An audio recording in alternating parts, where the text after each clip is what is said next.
There is a beautiful Sufi saying that Sufism was at first heartache, only later it became something to talk about. Because, as I have mentioned, Sufism is about this love affair with God that begins within the heart and ends within the heart.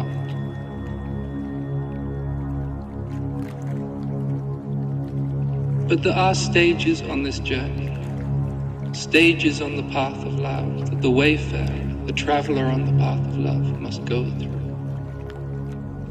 And although for each of us this journey is totally unique, is totally individual, because we are each totally unique. We are each a unique note in the symphony of life, in the symphony of souls. At the same time, we all pass through stages on this journey of no return, on this journey that begins with the homesickness of the heart.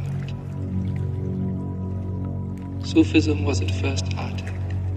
And this is how for many people the path begins, with this pain within the heart. The Sufis call it long, though for some it begins more as a discontent. For some reason life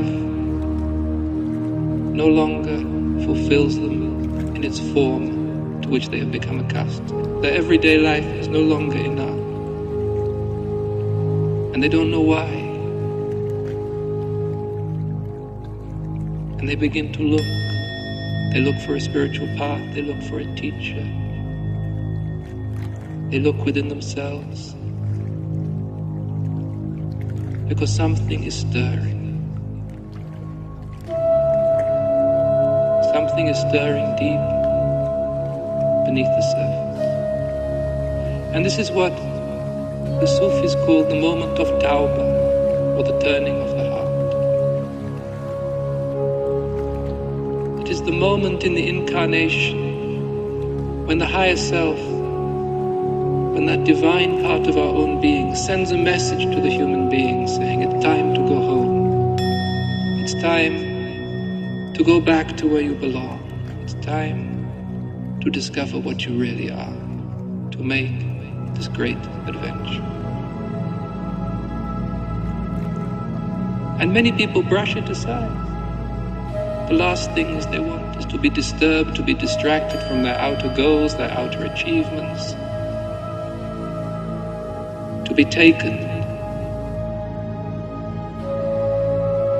into the vulnerability that is within them, into the vulnerability of their heart, into the pain of the heart. But if the soul wants you to go home,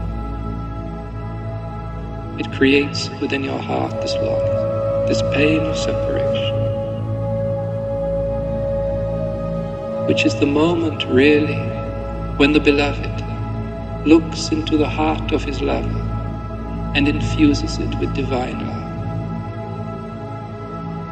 He makes you remember